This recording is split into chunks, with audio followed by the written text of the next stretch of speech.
ഡൽഹിയിൽ നടന്ന യുവജന സമരവുമായി ബന്ധപ്പെട്ട പ്രതിപക്ഷ നേതാവ് Rahul Gandhi, Priyanka Gandhi, K C. Venugopal, AICC president Mallikarjun Kharge തുടങ്ങിയ നേതാക്കളെ അറസ്റ്റ് ചെയ്തതിൽ പ്രതിഷേധിച്ച് വളാഞ്ചേരിയിൽ കോൺഗ്രസ് പ്രതിഷേധ പ്രകടനവും യോഗവും നടത്തി. പരീക്ഷാ ക്രമക്കേടുകൾക്ക് ഉത്തരവാദിയായ കേന്ദ്ര വിദ്യാഭ്യാസ മന്ത്രി ധർമ്മേന്ദ്ര പ്രധാൻ രാജിവെക്കണമെന്നാവശ്യപ്പെട്ടുള്ള സമരത്തിനെതിരായ പോലീസ് നടപടിയിൽ പ്രതിഷേധിച്ചായിരുന്നു പരിപാടി. പ്രധാനമന്ത്രിയുടെ വസതിക്ക് മുന്നിൽ സമാധാനപരമായി പ്രതിഷേധിച്ച നേതാക്കളെ നിയമവിരുദ്ധമായി അറസ്റ്റ് ചെയ്തുവെന്നാണ് കോൺഗ്രസ് ആരോപിച്ചത്. വളാഞ്ചേരി മണ്ഡലം കോൺഗ്രസ് കമ്മിറ്റിയുടെ നേതൃത്വത്തിൽ നടന്ന പ്രതിഷേധ പ്രകടനത്തിന് മണ്ഡലം പ്രസിഡന്റ് പി രാജൻ നായർ നേതൃത്വം നൽകി. നിരവധി കോൺഗ്രസ് പ്രവർത്തകർ പ്രകടനത്തിൽ പങ്കെടുത്തു. പ്രകടനത്തിന് ശേഷം നടന്ന പ്രതിഷേധ യോഗം DCC സെക്രട്ടറി PC നൂർ ഉദ്ഘാടനം ചെയ്തു. പ്രതിഷേധ പരിപാടിയിൽ P Mustafa, KT Rasheed, N Ali, Sreekumaran master, Valsan Babu, Shabab Vakkarath, Abubakkar master, VT Mustafa തുടങ്ങി നിരവധി നേതാക്കളും പ്രവർത്തകരും പങ്കെടുത്തു.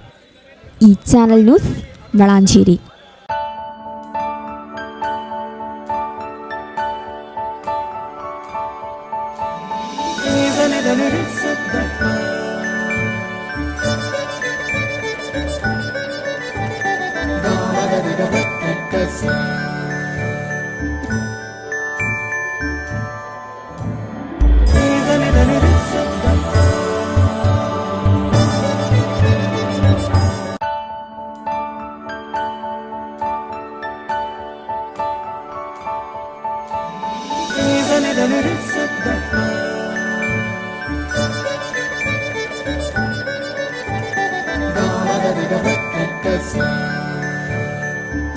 Qatar Golden Diamonds, Calicut road, Valanchery main road,